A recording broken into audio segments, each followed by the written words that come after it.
In Chicago, a beautiful January day is about as rare as a Republican mayor. January 24th, 1967 was one of those rare days. 60-degree temperatures gave the city a brief respite from a typically frigid winter. I think it's part of the daily routine in winter around here that you realize somewhere in the back of your head that one of these big storms may in fact be lurking off in the distance and upon you before you know it. The next day, temperatures dropped, and the forecast for Thursday, January 26th, promised a return to normal winter weather. A mystery. WCFL weather cloudy today with a chance of snow tonight, possibly 1 to 2 inches by tomorrow morning. In the early morning hours of January 26th, the forecast was changed, 4 inches of snow. By the time the morning rush hour started, the snow was coming down fast, and the forecasts were changing. The forecast has been revised now. We expect around 15 inches of snow, and I hope there's no more. I headed down to the loop in my car and had the radio on and listened as I was coming down, and sort of indicated that it was heavier than it had been forecast. Nobody, of course, at that point anticipated 23 inches. But 23 inches is what the city got. Falling as fast as 1 inch every hour, the snow caught the city completely off guard. 50-mile-an-hour gusts created whiteout conditions on the roads. For suburbanites, as well as city residents, the word is don't travel unless it's an absolute emergency. The outer drive is completely closed, and there are a few deserted cars there when they have snow up to the hood. So it's pretty bad here. The snow finally stopped coming down just after 10 a.m. on January 27th, more than 29 hours after it began. 50,000 cars and 800 buses were abandoned on the city streets.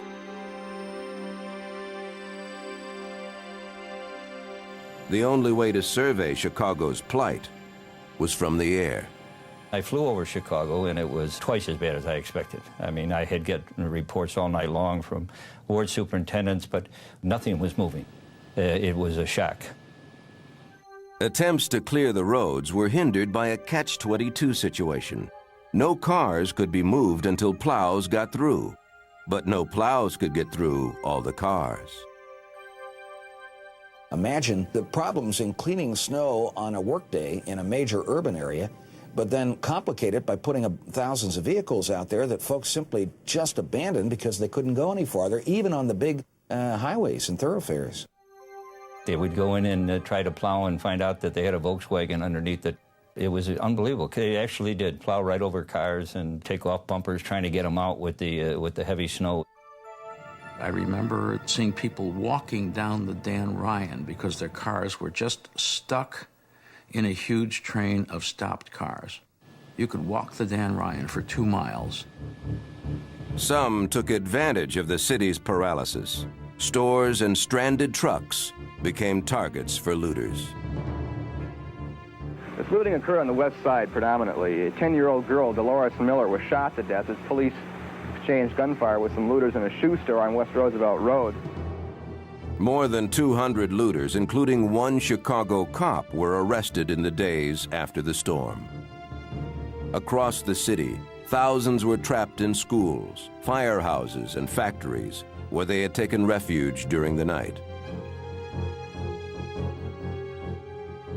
Any food or medicine would have to come in from the air. Nearly every helicopter in the city was pressed into service.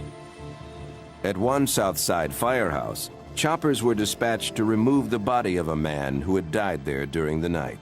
When he passed away, they just put him out in the snow is what they did. So we responded when we had the extra time and sat him up in the helicopter and tied him in, and off he went. We flew the body out to Midway Airport, waiting hers. And when the pilot came back, he said the passenger didn't mind the ride at all. As the digging out process went on, Chicago's notorious politics came into play. Neighborhoods with powerful aldermen expected their streets to be cleaned sooner.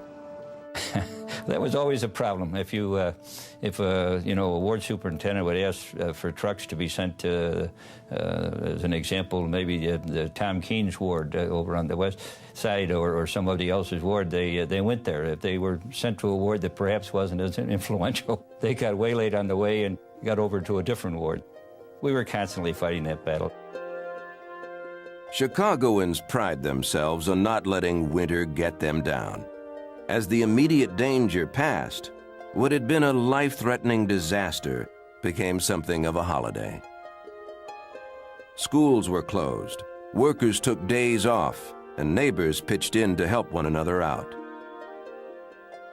This whole thing was dumped on us so quickly and in some ways so beautifully that there was almost a surreal quality. And there was an almost festive quality if you were not directly doing something miserable like trying to dig your car out. One person who emerged unscathed from the storm was the city's three-term mayor and political boss, Richard J. Daley.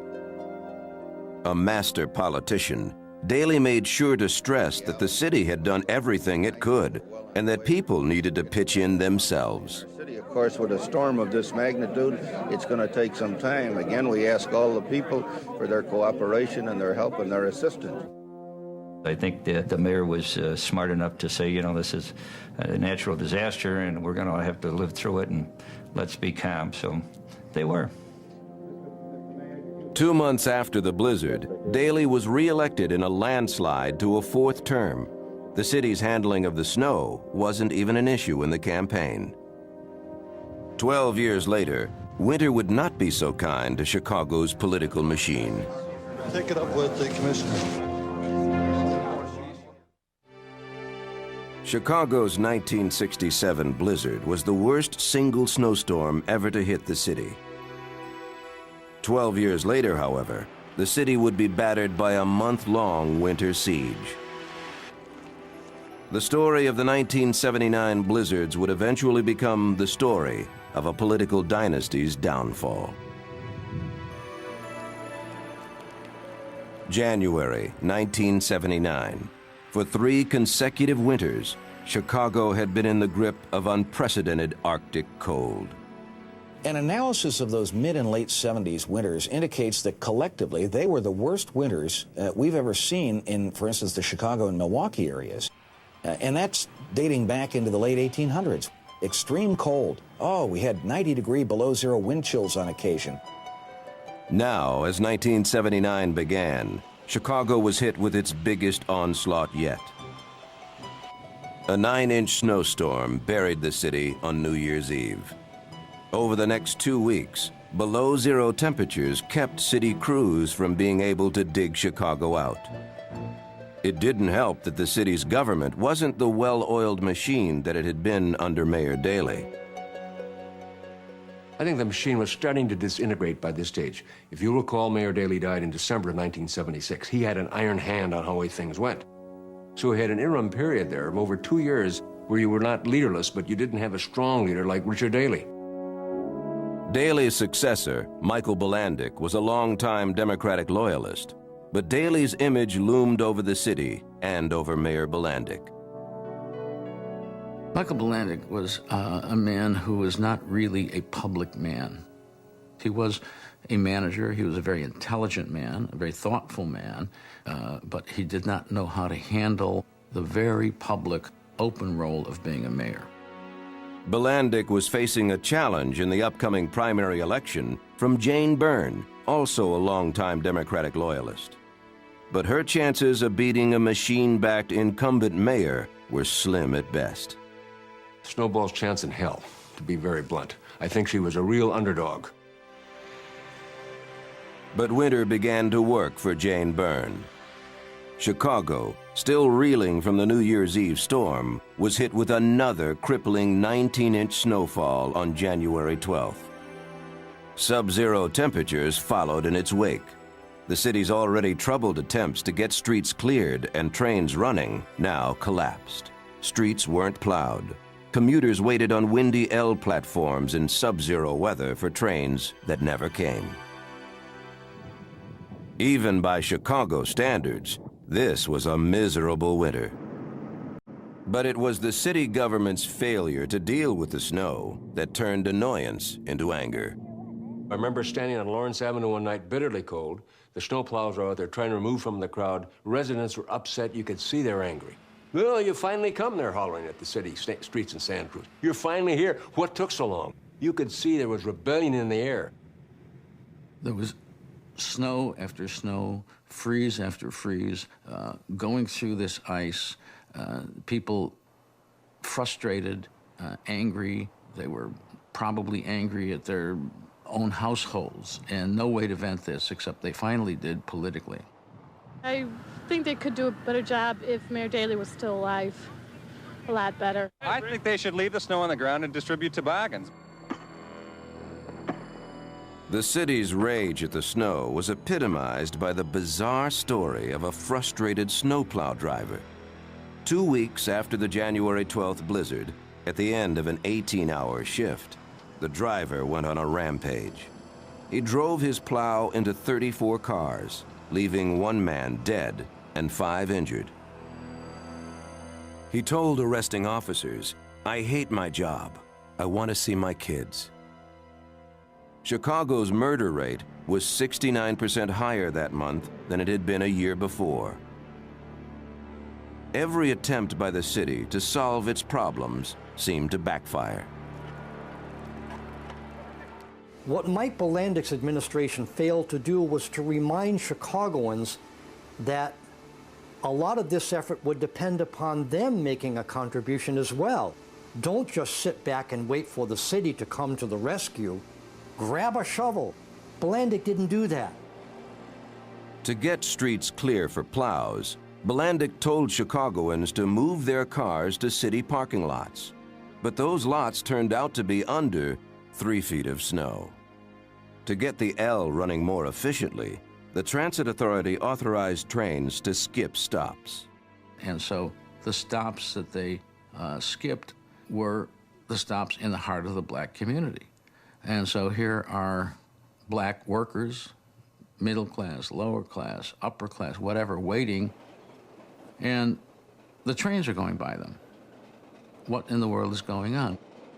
They're waiting, and they'd see the train go by and wouldn't stop for them. How would you feel? Angry would put it mildly.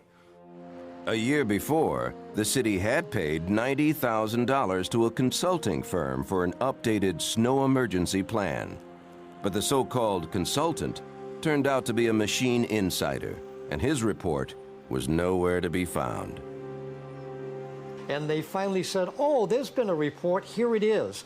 But I remember that the night the snow report got put into my hands, the paper still felt warm because it had just come off the copy machines. It was a report literally thrown together that never existed when the blizzard occurred. Heads rolled at City Hall. Mayor Bilandic appointed a new director of the Snow Command, and a week later, the Chicago Tribune reported that he was connected to the mafia. As columnist Mike Royko put it, in no other city would a record snowfall eventually be revealed to have a crime syndicate connection. All these political missteps became fodder for the mayoral campaign of Jane Byrne. No one could stop the snow, but good planning can prevent the collapse of public transportation and clean this city up fast. I'm Jane Byrne, Commissioner of Consumer Sales under the late Mayor Daley. Nothing seems to be working the way it used to. I think it's time to get Chicago working again for you. Vote for Jane Byrne in the Democratic primary. 2 months earlier, Jane Byrne had been an underdog without a chance. On February 10th, Byrne beat Bilandic in the primary, the first person to defeat the Chicago machine candidate for mayor in more than 60 years. In Chicago, the winner of the Democratic primary always won the general election, and in April, Byrne took office with 82% of the vote. The lesson of the 1979 blizzard was not lost on Byrne's successors. People in this city expect this from city government. When this white stuff begins to fall, get the plows out, get the salt trucks out. A massive approach, a massive attack is needed. If not, I'm going to vote you out of office. In January 1999, Chicago was socked by a blizzard even greater than the 1979 storm. Mayor Richard M. Daley, whose father had been mayor during the 1967 storm, made snow removal a priority. Daley made sure not to make too many promises.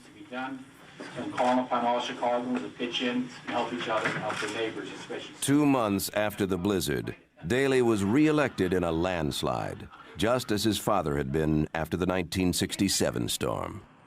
We expect an awful lot from our governments. We expect no interruption in our normal daily routine thanks to the most abhorrent forms of weather. The fact is, these are extreme events. The rarity of their occurrence underscores that. And the fact is, we've got to understand that we have been horribly assaulted by nature in these snowstorms. In the days of the prairie homesteaders, anyone caught in a blizzard had only one concern: survival. Advances in meteorology seem to have turned blizzards from killers into inconveniences. But the lesson of history's great blizzards is clear. No precautions can stop the force of these winter storms, and to ignore their power is to invite disaster.